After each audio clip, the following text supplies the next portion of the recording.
Assalamualaikum warahmatullahi wabarakatuh. Alhamdulillahilladzi nahmaduhu wa nasta'inuhu wa nastaghfiruh wa na'udzu billahi min shururi anfusina wa min sayyiati a'malina. May yahdihillahu fala mudilla lahu wa may yudlil fala hadiyalah. Asyhadu an la ilaha illallah wahdahu la syarika lah wa asyhadu anna sayyidana wa nabiyyana Muhammadan abduhu wa rasuluh wa safiyyuhu min khalqihi wa habibuh ballagha ar-risalah wa adda al-amanah wa nasaha al-ummah wa kashafa Allahu bihi al-ghummah wa jahidun fi sabilillahi hatta atahu al-yaqin. Salawatu rabbi wa salamuhu alayka ya sayyidi ya Rasulullah. Allahumma salli ala sayyidina Muhammadin al-Fatih lima ughliqa wal khatimi lima sabaqa nasiril haqqi bil haqqi wal hadi ila siratikal mustaqim. Sallallahu alaihi wa ala alihi wa sahbihi haqqa qadrihi wa miqdarihi al-azim. Allahumma faqihna fid din wa 'allimna at-ta'wil wahdina ila siratikal mustaqim. Amma ba'du. Puja dan puji syukur kepada Allah. Alhamdulillah, di waktu yang mulia ini Allah izinkan kita, Allah takdirkan kita bisa duduk di rumah Allah, bisa bertafakkur di rumah Allah, bisa i'tikaf di rumah Allah. Kita bermohon kepada Allah yang kita lakukan hari ini diberi pahala oleh Allah Subhanahu wa taala dan diberi keistiqamahan hendaknya sampai kita meninggal dunia. Amin ya rabbal alamin. Salawat dan salam kepada Nabi yang agung, Nabi yang mulia, Rasulullah Muhammad sallallahu alaihi wasallam. Allahumma salli wa sallim ala sayyidina Muhammadin tibbil qulubi wa dawaiha wa afiyatil abdani wa shifaiha wa nuril absari wa diyaiha wa ala alihi wa ashabihi bi'adadin kulli ilmillah ya rabbal alamin. Bapak Ibu hadirin yang dirahmati Allah Subhanahu wa taala, kita lanjutkan kajian kita daripada Mukhtasar Al-Imam Al-Bukhari lil Imam Abi Jamrah radhiyallahu taala anhu rahimahullahu taala, hadithu jawazus salatu fi safinah. Pembahasan kita tentang hadis boleh salah seorang kita melakukan salat fi safinah. Safinah itu artinya kapal. Jadi apa perbedaan salat di kapal dengan salat di atas bis dan salat di atas pesawat? Mana yang dibolehkan dalam kacamata agama? Pertama. Kedua, salat apa yang dibolehkan? Apakah salat fardu juga boleh atau salat sunat saja? Atau salat sunat tak boleh, salat fardu yang boleh? Nanti pembahasan kita insya-Allah akan kita bahas di hari ini insya-Allah. Hadis sebelumnya kita membahas hadis tentang bahawa ciptaan manusia di dalam diri daripada perut ibunya, Allah menciptakan manusia itu dengan ada fase dan tahapnya. Itu kemarin nutfah, mudghah, alaqah. Itu sudah kita bahas sebelumnya. Tak nampak, terganggu. Sini letak.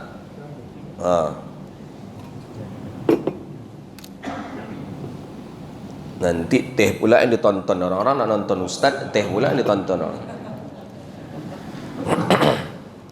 Bismillahirrahmanirrahim. Hadisun Jabir bin Abdullah. Hadis hari ini hadis riwayat daripada Jabir bin Abdullah dan Abi Sa'id Al-Khudri. Jadi dua periwayat hadis. Dua periwayat hadis berarti kedua-duanya ini mendengar hadis langsung dari Rasulullah. Kedua-dua sahabat ini langsung mendengarkan hadis itu dari baginda Nabi sallallahu alaihi wasallam. Jadi di majlis Nabi berarti berdua ni saja. Tapi kalau di majlis itu banyak, itu bunyinya nahnu atau nusalli ma salla ma'ana. Bisa jadi kalimatnya salla ma'ana, salat bersama kami. Berarti itu ramai. Tapi kalau kalimatnya di sini cuma dua saja, sallaya katanya, an Jabir bin Abdullah wa Abi Sa'id Al-Khudri radhiyallahu taala anhuma. Jabir bin Abdullah sahabat Nabi juga, kemudian Abi Sa'id Al-Khudri juga sahabat Nabi sallallahu alaihi wasallam. Jabir bin Abdullah ni sahabat yang paling banyak menengok mukjizat Nabi. Mulai dari keluarnya, mulai dari berlebihnya makanan sendiri dikacau oleh Nabi. Ketika tu undangan ada 70 orang undangan, sedangkan makanan cukup untuk 3 orang saja. Jadi Jabir bin Abdullah mengajak Nabi, karena Nabi 3 hari tak makan. Tanda Nabi 3 hari tak makan, wa wada'al hajara fi batnihi, wa wada'al hajara fi batnihi. Nabi mengikatkan batu di perutnya. Jadi Nabi kalau sudah tak makan 3 hari, nampak ada benjolan di perut Nabi. Itu batu yang diikatkan Nabi. Batu diikatkan Nabi, nampak benjolan. Itu tanda Nabi sudah tidak makan selama 3 hari. Datanglah Jabir bin Abdullah ke Rasulullah. Ya Rasulullah, itu batukah di perut, benjolan perut engkau? Iya. Iya, berarti engkau sudah tak makan 3 hari ya Rasulullah. Nabi diam. Nah, pulanglah Jabir bin Abdullah. Jabir bin Abdullah pulang ini ketika terjadinya perang Tabuk. Perang Khandak. Sedang menggali parit ketika itu. Pulang Jabir bin Abdullah. Jabir bin Abdullah pulang, dimasakkanlah makanan. Disampaikanlah ke istrinya. Dek, katanya, ada makanan yang bisa dimakan. Apa makanan yang bisa dimakan? Apa makanan yang bisa dimasak? Apa tu bang? Ambo nak mengajak Rasulullah untuk datang ke sini. Saya nak mengajak baginda Nabi untuk makan di rumah kita, makan siang. Kata istrinya, tak ada dah. Kecuali ada daripada gandum, gandum segitu saja, sedikit saja. Kemudian ada daripada, katanya ada kambing kecil. Kambing kecil orang Arab itu biasanya yang ikut makan itu 3 orang saja. Kambing kecil bahasanya kalau dalam bahasa Arab.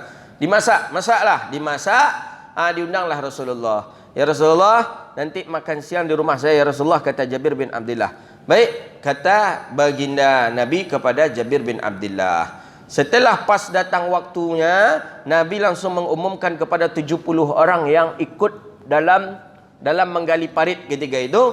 Kata Nabi, ayuhal ashab, hai para sahabatku, ayolah kita datang ke rumah Jabir bin Abdullah untuk makan siang hari ini. Jabir ku untuk 3 orang hanya disediakan. Rupa Nabi majak 70 orang. Comel ya, kalau bahasa Kambaral komaknya lah. Takwik Jabir bin Abdullah nyetigo orang 70. Ini kalau dalam pandangan hadis, yang dibolehkan mengajak orang lain ini cuma Nabi SAW. Nabi bisa, awak jangan ajak pula lah. Yang diundang awak berarti awak yang pergi, jangan diajak pula kawan lah. Tak boleh. Kita yang tak diundang jangan pula pergi, haram hukumnya itu. Ini khusus al-khasata li Rasulillah. Ini khusus untuk Rasulullah. Jadi kalau Nabi diundang, boleh Nabi mengajak orang lain. Itu khusus untuk Nabi. Tapi kalau kita yang diundang oleh orang, yang wajib pergi itu kita, orang lain tidak. Dan kita pun tak boleh mengajak orang lain.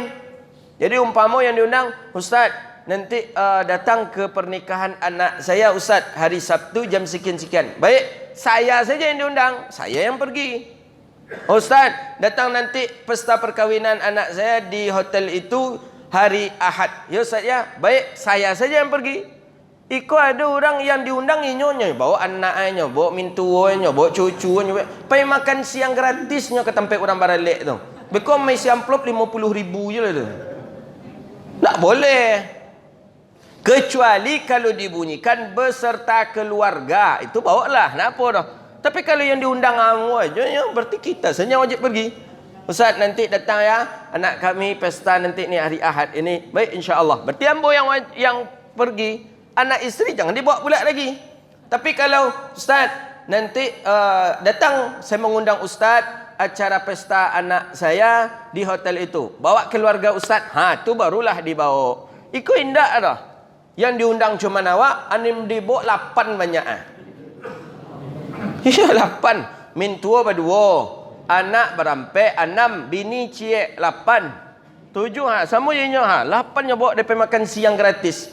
Mai siang plot pe ko 50,000 nya. La ilaha illallah.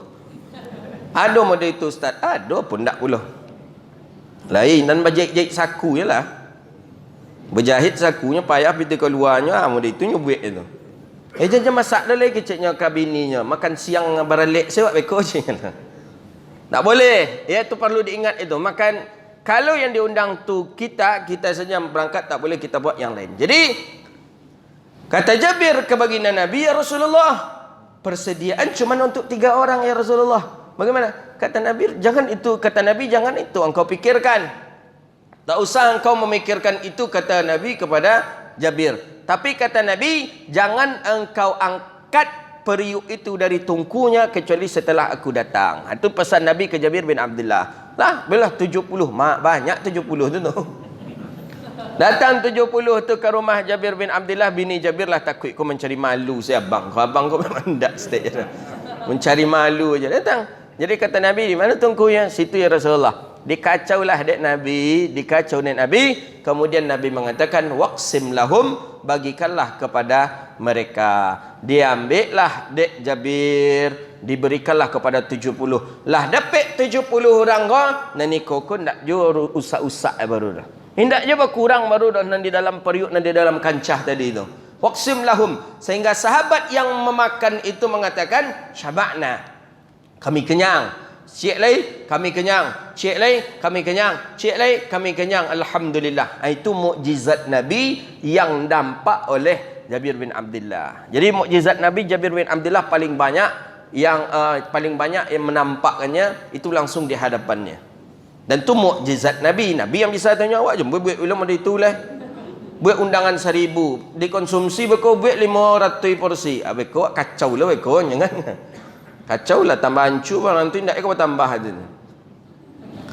Abi Sa'id Al-Khudri. Abi Sa'id Al-Khudri juga seorang yang paling dekat dengan baginda Nabi.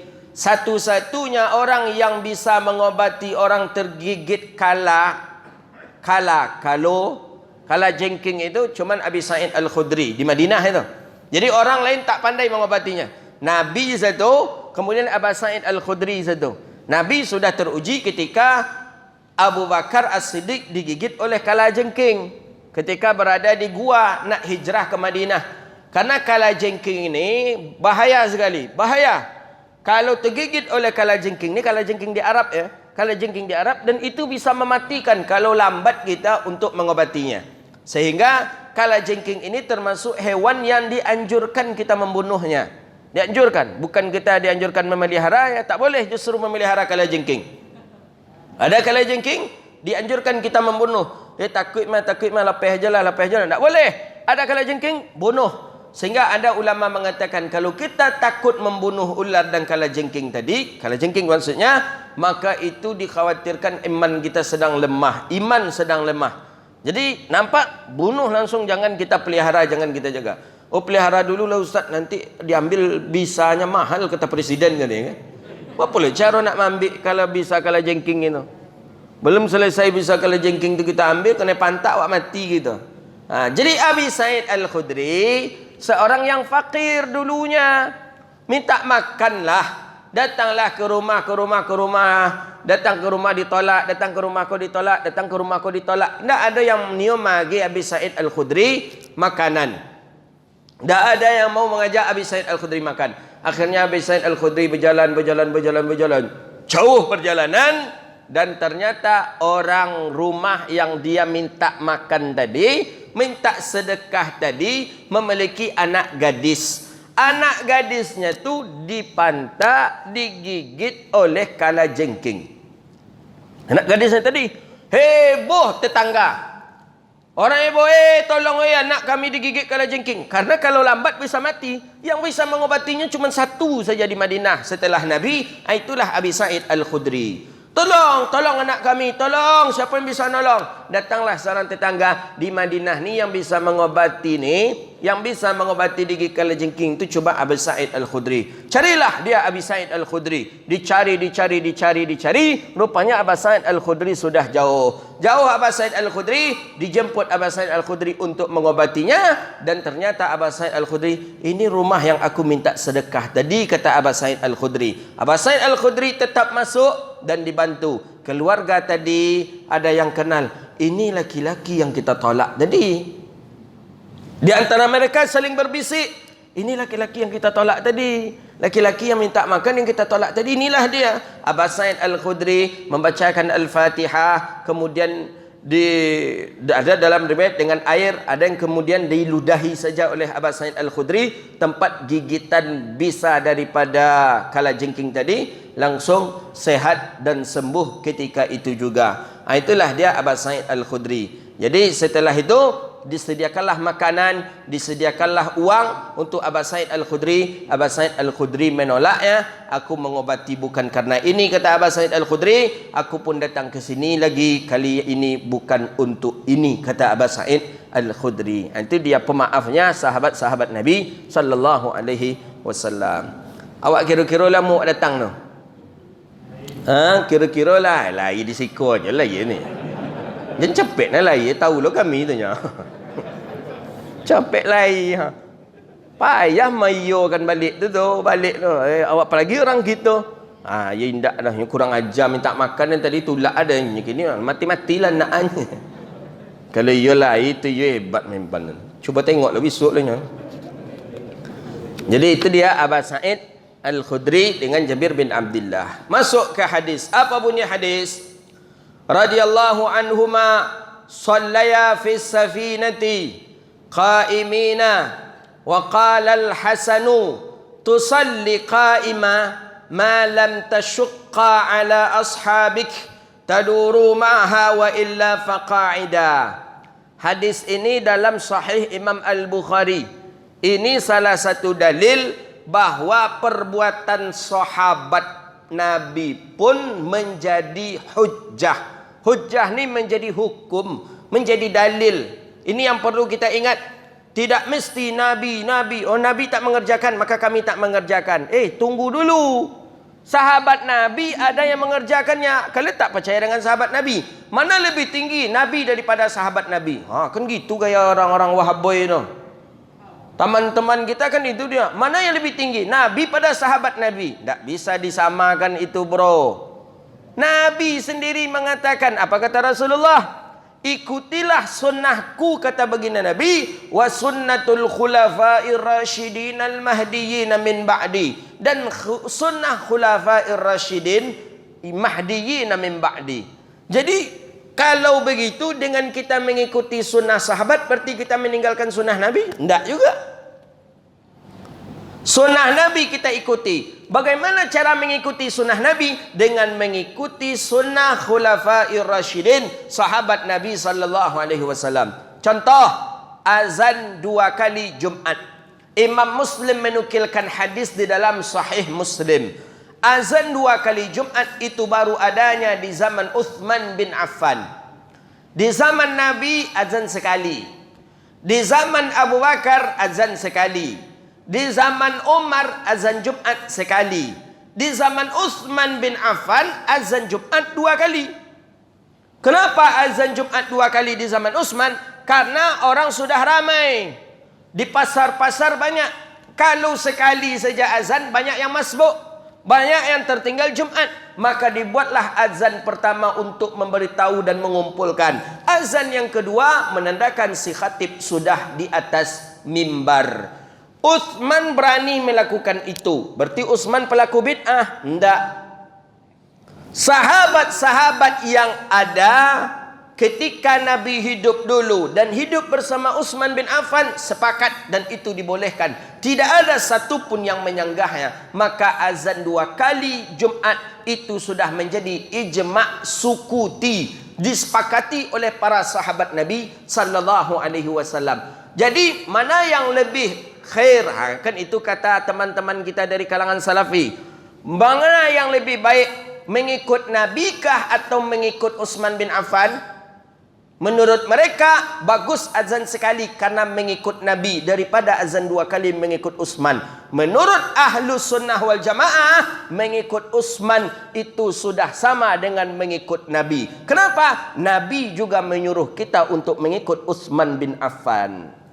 Nabi mengatakan dalam hadis, Ikutilah sunnahku dan sunnah khulafair rasyidin dan sunnah-sunnahnya khulafair rasyidin. Nabi menyuruh kita mengikuti sunnah Utsman bin Affan. Maka masjid-masjid besar di dunia azan Jumatnya 2 kali. Makkah 2 kali, Masjid Madinah 2 kali, Masjidil Aqsa 2 kali, Masjid Al-Azhar Asy-Syarif sudah berumur 12 abad 2 kali. Masjid mana saja masjid-masjid besar di dunia azan Jumatnya 2 kali. Kenapa? Karena orang-orang faham bahwa mengikut Utsman bin Affan berarti juga mengikut Nabi sallallahu alaihi wasallam.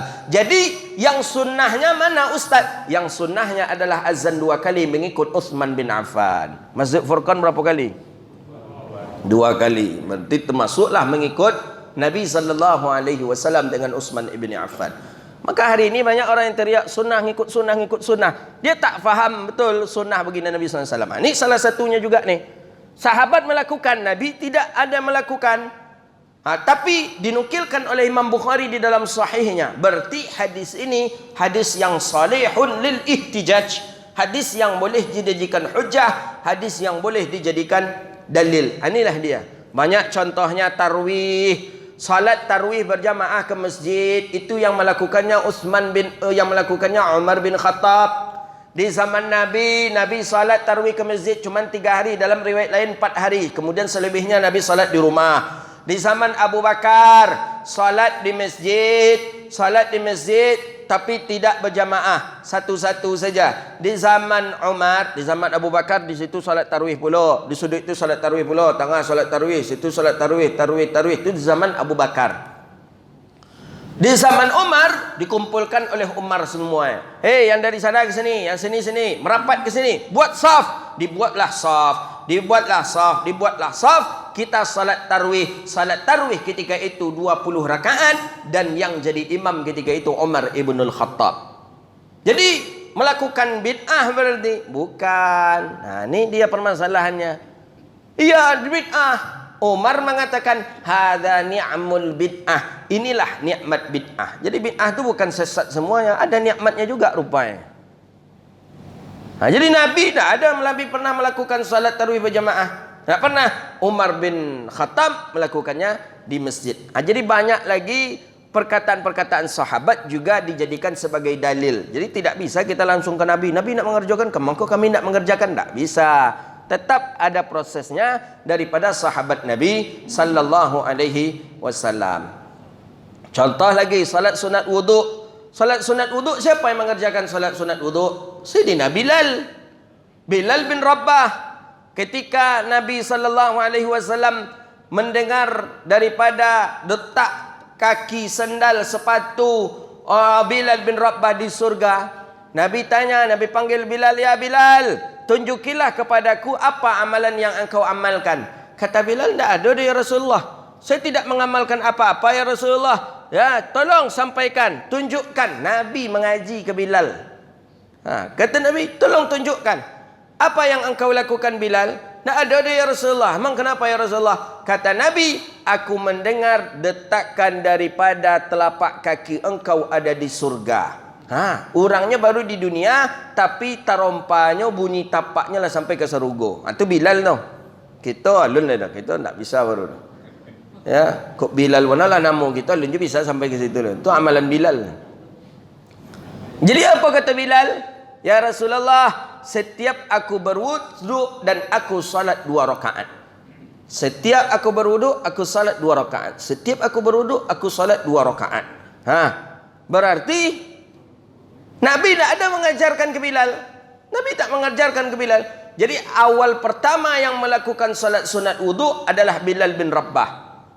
Nabi tidak pernah mengajar. Berarti si Bilal pelaku bid'ah berarti. Kan kata teman-teman kita, segala sesuatu yang tak dilakukan oleh Nabi bid'ah. Berarti pekerjaan Bilal bid'ah berarti. Oh enggak, karena itu sudah diamalkan Rasulullah. Ya, karena sudah diamalkan oleh Nabi. Tapi sebelum Nabi mengamalkan, Bilal pelaku bid'ah berarti. Bahaya. Maka oleh karena itu, perkataan sahabat Nabi juga menjadi hujjah. Menjadi dalil bagi kita. Samalah dengan ini. Sallaya fi safinah, salatlah keduanya Jabir bin Abdullah dengan Abi Sa'id Al-Khudri di atas kapal. Di dalam kapal fi safinah. Qa'imain, dalam keadaan berdiri. Berdiri, salat di atas kapal berdiri. Ini salat di atas kapal yang kemungkinan memungkinkan untuk berdiri. Kalau di atas keledai kita, di atas onta, di atas kuda, mana mungkin berdiri? Berdiri, terjelapak gitu ke bawah. Wa qala al-Hasan, kata Hasan, apa kata Imam Hasan? Tusalli qa'ima ma lam tashqa ala ashabik. Salat kamu dalam keadaan berdiri selama tidak menyusahkan saudara-saudaramu. Jadi kalau awak salat di kapal, tak payah kawan awak beko. Payahnya beko dek kita karena kita oleng nanti ni. Sering oleng sering. Ni tak payah. Taduru ma'aha, kadang engkau berbolak, kadang ke situ pula arahnya, namanya angin kan, kadang ke situ pula arah kapal, kadang ke situ. Wa illa faqa'ida, kalau menyusahkan rasanya, faqa'ida, maka duduklah. Jadi pertama, dalil bahawa salat di atas kendaraan hukumnya boleh. Boleh. Salat di atas kendaraan hukumnya boleh, itu pertama. Yang kedua, bahawa salat kita di atas kendaraan apa saja yang dibolehkan. Hadis ini menjelaskan yang dibolehkan itu di atas kapal. Di atas pesawat macam mana? Pesawat di zaman Nabi tak ada pesawat, Pak Ustaz. Iya. Tapi hari ini kalau kita nak salat di atas pesawat macam mana? Kata ulama dalam mazhab kita Syafi'i hari ini, ulama kontemporer, bahawa kalau kita salat di atas pesawat, maka salat yang akan kita lakukan itu dalam mazhab Syafi'i itu cuma salat sunnah saja yang dibolehkan. Dalam mazhab Syafi'i. Adapun salat fardu, maka tidak dibolehkan. Kalaupun ia lakukan, maka wajib i'adah, diulang balik setelah ia sampai. Dalam mazhab Syafi'i. Dalam mazhabnya Imam Abi Hanifah bin Nu'man, dalam mazhabnya Imam Hanafi, boleh salat fardu di atas pesawat. Jadi dalam mazhab Syafi'i yang boleh salat fardu ni cuma di atas kapal saja. Karena rukun jelas, bisa kita melakukan rukun, rukukkah, sujudkah, bisa. Kemudian menghadap ke arah kiblat pun bisa. Umpamanya kapal nak ke sini dia, kita nampak masalahnya arah kiblat tadi. Nampak oleh kita, sana pula angin lagi, kita bisa bugal lagi untuk balik. Kalau pesawat macam mana? Tak bisa kita memastikan. Begitu jugalah halnya dengan salat di atas keledai, onta, kuda. Nabi pernah melakukan salat fardu di atas kendaraan? Tidak. Ini salah satu dalil.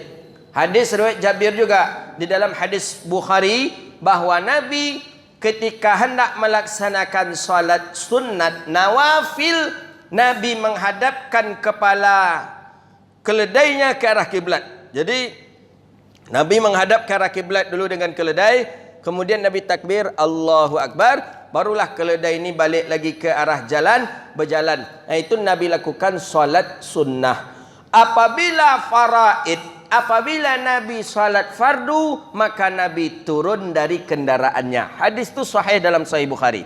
Hadis itulah jadi acuan dalam mazhab Syafi'i bahawa salat fardu tidak bisa dilakukan di atas kendaraan, tapi kalau salat sunat boleh dilakukan di atas kendaraan. Begitu dia. Karena hadis dalam Bukhari. Jadi Nabi kalau salat fardu itu Nabi turun. Turun Nabi. Tapi kalau salat sunat, Nabi menghadapkan arah kepalanya, arah kepala keledainya ke arah kiblat, kemudian keledai baru berjalan. Jadi kalau kita salat di atas mobil kita boleh juga seperti itu, Ustaz. Ya tak mengapa, boleh. Kalau salat sunat. Salat sunat. Mungkin sebelum berjalan, hadapkanlah mobil kita ni ke arah kiblat dulu. Mana kiblatnya? Kemana arah kiblat? Hadapkan, dah siap. Dah tu jalan lagi. Jalan lagi kita. Cuman kalau awak sopir macam mana pula awak semayang kan. Kan main-main awak nama tu. Alhamdulillahi Rabbil Alamin Ar-Rahmanir Rahim. Kan main jadinya. Ancak turun dulu salat benar dulu kita baru berjalan balik. Itu terlebih afdal. Tapi Nabi pernah melakukan salat sunat di atas kendaraan dan salat fardu Nabi turun. Tapi ketika di kapal, ni sahabat berdua ni, Jabir bin Abdullah dengan Abi Sa'id Al-Khudri, beliau salat seperti biasa dalam keadaan berdiri. Tapi kata Hasan, tak mengapa, tapi selagi tidak menyusahkan saudara engkau. Jadi salat ini tetap melihat kepada situasi kondisi. Awak salat tapi nak menengok kawan dah, tak just sah salat kita. Kurang bahagian pahala amal ibadah kita. Jadi itu tampil lalu lalang orang. Wak salat juga kita di situ. Jadi payah orang lalu lalang. Tak khusyuk kita salat. Itu pun tidak afdal kita melakukan salat seperti itu. Banyak orang hari ini mementingkan ibadah dia saja, tapi tidak mementingkan lingkungannya. Payahkah orang berjalan?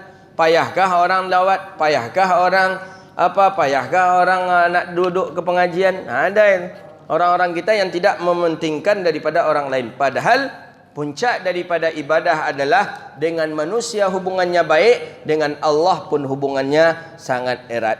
Maka oleh karena itu as-safinatu li'annaha riyah, bahwa angin tadi kan berubah-ubah dia, sehingga berubah-ubah pula lah daripada sampan atau kapal atau perahu yang ia kendarai. Maka hadis ini menjadikan dalil bagi diri kita. Apabila kita mengendarai kapal, apabila kita naik ke atas kapal, maka dibolehkan kita untuk melakukan salat fardu dan salat sunat. Tapi kalau selain daripada kapal, maka kita dibolehkan untuk salat sunat saja, tidak salat fardu menurut mazhab Syafi'i. Kenapa di kapal boleh ustaz? Kapal ni kita lama kadang. Orang tua-tua kita dululah berangkat haji sampai 3 bulan di atas kapal. Kalau 3 bulan tu tak boleh salat fardu dan nanti dulang, zab badan nak mengqada salat terus saja kita. Makanya pendapat ulama boleh salat, dalam hadis ni boleh salat fardu di atas kapal. Lagian untuk salat di atas kapal ni berbesar, luas, dan ada tempat khususnya, ada musallanya. Naiklah kapal-kapal besar tu kita, ada musallanya, ada ittijahul kiblatnya. Kalau pesawat tak ada musallanya. Walaupun pesawatnya pesawat besar, tidak ada. Kita selama ni naik pesawat, ada pesawat yang bertingkat juga, ada pesawat yang besar. Ke luar negeri tak ada. Jadi kalau ingin salat, kita salat di tempat yang agak lapang sedikit. Mana yang agak lapang? Ada dari dinding ke dinding, dari dinding ke kursi bagian belakang, itu agak lapang. Di sanalah kita untuk melaksanakan salat. Tapi itu sekali lagi bukan tempat yang khas, bukan tempat yang tertentu untuk kita bisa melaksanakan salat. Inti hadis ini berikutnya adalah bahwa bagaimanapun dan dalam keadaan apapun kita wajib untuk melaksanakan salat. Maka ibadah yang tak pandang uzur, salat itulah dia. Selagi dia hidup, wajib salat. Apa?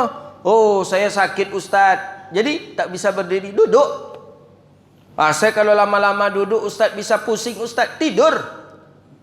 Saya tidur ini kalau kali ustaz kalau tidur banyak bergerak ustaz tak bisa. Terlentang itulah isyarah hati, mata dulu, mata tak bisa tu ustaz. Mata ko kalau acuk-acuk digerakkan tu ustaz, abeko apunya banyaklah setan, nama penyakit setan. Hati, salat di hati, dengan azan salat di hati. Allahu Akbar. Tak bisa bergerak, hati saja salat. Boleh. Tak je bisa lah. Itulah terakhir lah. Mati lah. Kalau mati lah, tak semayang lah dah. Jadi, ibadah yang tak kenal uzur salat. Kalau puasa, kenal uzur. Tak tahan, boleh berbuka. Tapi nanti diqadha. Apalagi? Zakat seperti itu juga. Zakat tak bisa kita menunaikannya hari ini. Mestinya hari ini jatuh 1 tahun, tak bisa. Karena hujan lebat boleh diundur besok, boleh besok. Haji begitu juga, tak bisa tahun ini, tahun depan boleh. Tapi solat tak bisa. Datang waktunya langsung lakukan. Tak bisa berdiri, duduk, tak bisa duduk, berbaring. Tak bisa tidur, tak bisa isyarah dengan mata, tak bisa dengan hati. Tidak je bisa lah doa, itulah. Mati itulah ubeknya lah tu. Di atas kapal kendaraan, begitulah salat. Maka salat tadi ibadah yang tidak ada uzurnya. Musafir ada jamak, musafir ada qasar. Apa lagi kita? Oh tak ada air, bisa tayammum. Jadi solat ibadah satu-satunya yang tidak kenal dengan uzur. Maka kalau ada jurang awak gini kau nak semayang lah, tu memang lah matinya nama tu. Cik hidup nyawanya cuma lah mati. Hatilah mati. Maka jangan sampai kita tidak ada yang melakukan salat lagi. Karena salat ni bagian daripada kebutuhan seorang muslim, penghambaan seorang muslim kepada Allah Rabbun Jalla Jalaluh. Hadza wabillahi at-taufiq. Besok hadis tentang al-hadithu jawazut taharrudhi minal hari hasba fi sujud. Tentang meletakkan sesuatu ketika sujud di tempat sujud. Kita boleh nak kita meletakkan sesuatu. Kalau Syiah, batu yang diletakkan, batu Karbala, batunya itu kecil saja, batunya itu sebesar ni dia. Perhatikan orang-orang Syiah salat, ada batu Karbala dia bawa terus menerus, dia masukkan ke dalam sakunya. Batu itu bernama batu Ardil Muqaddasah. Batu kecil itu tanah yang suci. Menurut Syiah, tanah yang suci itu cuman ada di Karbala, karena terbunuhnya Hasan Hussein di Karbala. Jadi dia baru boleh sujud meletakkan keningnya itu di tanah yang paling suci, itulah dia. Jadi tak boleh di sembarangan tanah. Dia tak boleh sujud di sembarangan tempat. Maka buka nanti YouTube, tengok cara Syiah salat. Pasti dia sujud ke batu. Batu ke tanah. Tanah itulah yang disebut dengan tanah Ardil Muqaddasah. Tanah yang suci menurut Syiah itu tanah di Karbala. Kalau menurut kita ahli sunnah wal jamaah, kita kata baginda Nabi, Qul ard masajidakum. Kama qala, kata Nabi, jadikanlah setiap bumi tanah ini tempat sujud kamu. Maka kita ahlu sunnah wal jamaah, di mana saja boleh kita meletakkan dahi kita. Di Masjid Furqan boleh sujud, di Masjid An-Nur boleh sujud, di Masjid Ar-Rahman boleh sujud, di Masjid Raya Senapelan boleh sujud, di mana saja boleh. Karena Nabi mengatakan, jadikanlah setiap hamparan bumi luas ini tempat sujudmu. Di ladang kita sujud boleh, di pantaikah kita sujud dibolehkan. Karena itu suci dan dibolehkan dalam pandangan syariat kita. Menurut Syiah enggak.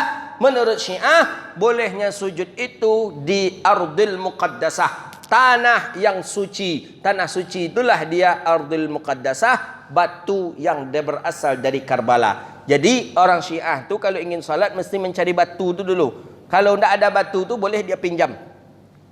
Kita tengok teman-teman kita Syiah, jadi pinjam apa dulu? Batu. Dia pinjamnya batu, ke situ dia salat. Kalau tak membawa Tapi umumnya orang-orang Syiah umumnya membawanya itu di dalam sakunya, ada namanya Ardul Muqaddasah. Jadi dicetaklah sebesar kecil dari ini sedikit, dicetaklah itu tu diambil dari tanah Karbala. Jadi menurut dia Ardul Muqaddasah, tanah yang suci itu Karbala. Menurut kita enggak. Menurut kita Ardul Muqaddasah itu Palestina.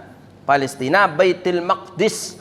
Baitul Maqdis maksudnya Al-Ardul Muqaddasah. Begitulah dia.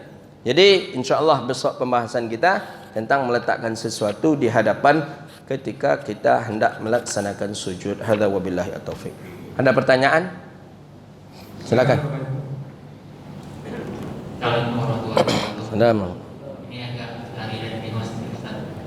Saat kita melakukan salat jamaah, tiba-tiba ada terdengar seorang jamaah yang akhirnya berdiri. Apakah yang harus dilakukan? Apakah dia kalau nggak dimatiin, ini bakal mengganggu jamaah? Ya Ustaz. Saya selama ini mendapat pemahaman daripada guru-guru kita, termasuk para masyayikh kita. Pertama, itulah diingatkan oleh pengurus, saf lurus dan rapat, mohon handphone dimatikan. Nih, pengurus tidak berdosa lagi kalau berbunyi handphone, karena sudah diingatkan oleh pengurus. Kadang imam diingatkan juga oleh imam. Saf lurus, kata imam, tidak pakai rapat kadang-kadang lagi. Saf lurus dan rapikan gitu. Saya dengar itu saf lurus dan dirapikan, kata dia. Takut juga imam ni mengatakan rapat ini. Jadi mohon handphone dimatikan. Kan jelas itu, handphone dimatikan atau disailankan. Adalah kita ni yang terlupa atau memang tak hobi memanti-mantikan handphone tadi. Ketika orang salat berbunyi handphone. Berbunyi handphone, satu saja handphone, 2000 jamaah yang hadir itu bisa rusak solatnya ke 2000 itu gara-gara alat yang satu. Maka Syekhna Nuruddin Al-Banjari mengatakan, hukum membawa handphone ke dalam masjid dan berbunyi hukumnya haram. Dia dapat dosa karena merusak kekhusyukan orang melaksanakan salat. Jadi apa tindakan yang paling bagus untuk dia lakukan? Mematikannya atau membiarkan saja? Ini kita tengok ulama-ulama di Saudi ada mengatakan cepat dimatikan karena merusak daripada salat orang banyak. Tapi para buya-buya kita di Indonesia, kita dengar tak boleh mematikan. Kalau mematikan handphone berarti kita sudah memiliki gerakan yang gerakan itu tidak dianjurkan di luar salat, di dalam salat. Kan ada tujuan kita tu. Ada tujuan kita mematikan handphone. Gerakan ini memang gerakan untuk mematikan handphone. Jadi kata dia tak perlu. Jadi biarkan sajalah dia berbunyi. Kita malu. Kalau berbunyi itu malu. Malu kita. Malu berbunyi, malu. Apalagi kalau bunyinya tu sangit pula, tambah pula lagunya lagu dangdut pula ndaknya tu. Sudah salat tu orang kan memandang aja kawak lagi tu. Maka untuk kehati-hatiannya, matikanlah. Masuk masjid tengok handphone kita, matikan. Baru salat kita, baru angkat takbir, begitu dia. Jadi bagaimana cara yang paling bagus? Dua itulah yang saya kedepankan. Ulama-ulama di Saudi mengatakan boleh untuk mematikan cepat. Membunyikan, mematikannya. Kalau ulama-ulama kita tidak menganjurkan untuk di Indonesia ya, yang di Indonesia tidak menganjurkan untuk mematikannya. Karena kalau mematikan itu sudah gerakan daripada gerakan di luar daripada di luar salat. Mana yang kita pilih? Pilih ajalah di antara yang dua itu. Cuman tak boleh seperti orang Saudi berlebihan pula. Saya tengok orang Arab Saudi berlebihan pula. Berbunyi memang diambil ya. Memang diambilnya tu. Kadang ditengok pula tu. Itu saya di Makkah dulu. Orang-orang Makkah perhatikan salat. Di Makkah perhatikan orang-orang salat di Makkah. Itu nyulang muka balik. Bunyi lagi. Anda pernah di samping saya bunyi lagi. Ya nusalli. Saya solat katanya. Itu masuknya lagi. Itu kan berlebihan. Tapi kalau seandainya bisa berbunyi handphone seperti Android ni kan kita tekan saja bagian dari matikan ini sikit lah mati dia. Kalau bisa seperti itu lebih elok seperti itu. Tapi kalau tak bisa harus modeko pula lu. Mainan pula dua tangan lu buka pula lipik tadi lu. Itu batal aja lah salat kita lagi. Tapi kalau masih bisa rasanya tekan sedikit mati dia, lebih elok seperti itu daripada kita membukanya atau memainkan. Ada yang lain, pertanyaan lain? Kalau perjalanannya misalnya 20 jam pesawatnya, ini kan ada banyak beberapa sholat yang dilakukan itu. Nah, sholat fardunya itu dilakukan ketika kita sampai di tempat tujuan, dilakukan secara sekaligus di kod. Apakah itu di kod? Pertanyaannya sekarang. Nah, sholat wajibnya itu. Jadi kita kalau lama di atas pesawat, macam mana caranya? Ulama dalam mazhab Syafi'i membolehkan kita salat di atas pesawat, tapi salat ni ihtiramul waqt. Salat untuk menghormati waktu. Zuhur masuk, salatlah kita zuhur, duduk saja tanpa pakai wuduk. Karena di atas pesawat tak boleh wuduk, marah pramugari. Nanti waktu asar macam 3 datang asar datang dah salat. Ihtiramul waqt, menghormati waktu. Wajibkah kita i'adah? Wajibkah kita mengulang balik? Ya, karena solat itu belum sempurna dalam mazhab Syafi'i. Kapan kita mengulangnya? Setelah kita sampai. Sampai kita ulanglah balik. Ulang zuhur, ulang asar, ulang maghrib, ulang isya. Apakah sekaligus atau boleh nanti diangsur-angsur, dicicil? Bukan membayar hutang aja nanti ansur-ansur. Solat macam mana? Boleh tak? Ulama berpendapat boleh. Sampai nanti mungkin zuhur dulu. Habis nanti agak rehat sedikit. Setelah rehat, salat pula kita asar balik. Boleh i'adah. Karena kita mengulang daripada salat yang belum sempurna rasanya. Pakaian kita tu sampai duduk tak berasa indah. Kadang orang di atas pesawat, apalagi pesawat luar negeri itu minumannya minuman khamar, minuman keras. Kadang terkena daripada ini. Kadang nyelalok kita. Hanya lap aja kau nyelap aja kapur pesawat tu dah. Awak semayang juga situ tu banyak. ikhtiyat kehati-hatian mazhab Syafi'i menjelaskan tidak sahnya salat di atas pesawat kalau salat fardu. Begitu dia. Ya. Silakan.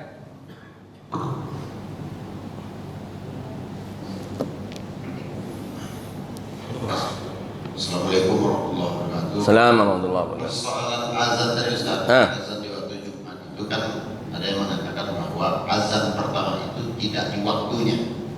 Oh. Ini persoalan waktunya Ustaz. Iya. Jadi memang ada 3 pendapat ulama. Di antara yang 3 itu pendapat pertama mengatakan azan itu sebelum waktu masuk. Jadi azan sebelum waktu masuk. Belum masuk waktu lagi azan. Itu pendapat pertama. Pendapat kedua setelah waktu masuk. Masuk waktu kemudian baru azan. Pendapat yang ketiga mengatakan bahwa azan tadi dibolehkan baik ketika waktu belum masuk atau waktu setelah masuk. Jadi kapan saja. Ini mazhabnya Imam Maliki ni. Boleh sebelum masuk waktu. Waktu masih lama lagi boleh azan. Maka salat azan Jumat itu yang memakai daripada 2 waktu itulah dia mazhabnya Imam Maliki. Di Sudan seperti itu. Waktu zuhur jam 12, dia jam 11 sudah azan. Nanti salatnya kapan? Salatnya di jam 12. Ada satu masjid yang azannya pas di jam 12 itu saja. Begitu dia. Jadi yang mana pendapat yang paling banyak ulama mengamalkan? Ulama yang paling banyak mengamalkan adalah ketika sudah masuk waktu.